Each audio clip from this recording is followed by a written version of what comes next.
Hi guys, I'm Mick Longhurst from Dynamic Motivation. We're out at the lovely Cooloola farm testing my new bike, a beautiful Intense Tracer 275. So the first part, I guess, of this is a little bit of a disclaimer. The way we choose our bikes is basically pick the bike that we're looking for and then go and look for whether we can get sponsor deals. Obviously, being as how we're a training company, we've got some advantages in being able to do that. But it does mean that we are riding the bike that we want to ride. So it's not like the reviews are paid reviews and we're riding something just because we're paid for it. This bike is a Intense Tracer 275. It's a really great all-purpose bike and it's running 650B wheels, which is a good size in between the 26 and 29. The bike itself is 150mm travel on the rear with 160mm forks on the front. So it means that it's actually quite versatile. It's really ideal for gravity enduro type racing, but it's also more than capable for intro downhill, and it's quite comfortable to ride enduro or long distance races on. So one of the nice things about the Intense is that they do come as a frame, so you do get a bit of choice in what you put on them as a build kit. That allows you to really customise your bike, and you get some cool choice in colours of the frames. The frame's really well developed, the handling is amazing, but we'll talk about that a little bit later. I've been a fan of SRAM for a very long time. My last 4 or 5 bikes have all been SRAM equipped, so it was the obvious go-to for this one. This is probably a top line SRAM build at the moment. We're running the new XO1 11-speed, which gives me plenty of gears for all over usage, and it means you don't need a chain guide, so you don't have to worry about dropping a chain. Brakes, good old Elixir Trails, been around for ages. This is the current reincarnation of them. They ride beautifully, just a general really great all-purpose brake. We've got the latest SRAM Rome wheel set on them. These are the 50s, they're the aluminiums, and got a great reputation as being a really strong light wheel set. Certainly the wheels built up very, very light, so really pleased with that. Forks wise, my last bikes had Foxes on them, but we've gone back to RockShox with the new Pikes. The Pikes have had amazing reviews everywhere, so I was really keen to get on some, and I've got to say I was really, really pleased with how they rode. They're super plush, really great feel, and very, very tunable, so really, really pleased with those. Tyres, my old favourites at the moment, the Schwalbe Hands Damps. Once again, not a super fast rolling tyre, but for all mountain ride everywhere sort of trail tyre, they're pretty grippy, and I've managed to have pretty good luck with not destroying them so far. Bars and stem, going back to Truvativ. So we're running a set of Truvativ Boo bars, which is actually a downhill bar and a short stem. One of the trends in mountain biking now is bars are getting wider and stems are getting shorter. And this is typically provides you more control. And because the trails are typically getting rougher and a bit more technical and bikes are going faster, you do need that extra control. So people really do need to start looking at a little bit wider bars. These are 780, which are very wide, but I find them quite comfortable for most use. So the only non-SRAM component on this really, I guess, is the rear shock, which is a Fox unit. That does come from Intense with the frame and is tuned to suit this bike.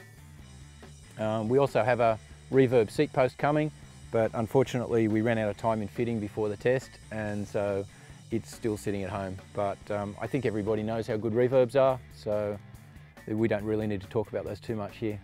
So it was interesting with this bike because this is probably the first bike I've ever owned that I've completely built on spec and not actually test ridden one before I bought it. So obviously a little bit apprehensive about how it was going to actually go and whether it would be as good as the reviews were. Yesterday was my first ride on the bike, and I've got to say I'm absolutely stoked at how well this thing rides. The day started with a local club downhill race, so it was a trail out here at Cooloola that's not too rough, but a lot more sort of technical and off-cambered corners and quite steep, and the bike performed beautifully. For first time I'd actually rode it was at the top of the downhill course. And then in the afternoon we helped out with another event and did a 20k enduro ride in the afternoon. So to have a bike that you can comfortably ride both types of event on and feel really happy with the bike on its first outing, I think says a lot for the bike. I guess the two major aspects of the bike is its climbing and descending ability is what you want to review on any bike. Climbing, I've been really impressed with. The bike is, this current build that we've got, is running at about 13.1 kilos, which is quite light for an all-purpose bike.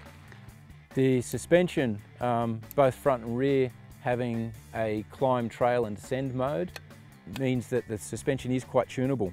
The back end, the VPP on the Intense is amazing. It pedals really well. You wouldn't know that it was a 150mm travel bike. If you, particularly in trail or climb mode, it pedals very efficiently, and switch to descend mode and it's quite plush and really soft and absorbs the drops and jumps and pretty much anything that the trail has to offer. The Pike forks have got to be the best all-mountain fork on the market at the moment. They are so plush to ride. Setting them for climb mode, they're quite stiff, still take out the bumps, but very little bob. And once you switch them down to descend, they are just super plush and handle anything that the trail gives you. So wheels wise, I really think the wheel war has been finally won. I've never been a huge fan of 29ers. I know that they roll really well and I like that speed effect of them. But given my riding's a little bit more all-mountain free ride, the handling just hasn't been there. So I've persisted and stayed with 26-inch bikes. This is the first bike I've owned that's a 27.5, and it really works well. The speed and the rolling speed is just amazing. On the downhill track yesterday, as soon as you let off the brakes, the bike just rolled away so quickly. You could really notice the difference between it and a 26-inch, but the handling is still like a 26-inch. The geometry of this bike is just so well suited and the setup is great. It corners so well. You can really throw it into corners, it's responsive, it just handles great.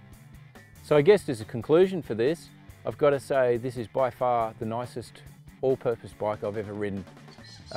It's definitely my go-to machine, makes me look good when I'm out coaching, and really looking forward to doing a lot more riding on it. I got to thank my sponsors here. Canberra Bike Kayaks have been really great in helping us get onto the Intense, and Monza Imports for setting up the Intense and tram build. If anyone's interested in looking for Intense, then obviously Canberra Bike Kayaks is a great place to stay at if you're in the area.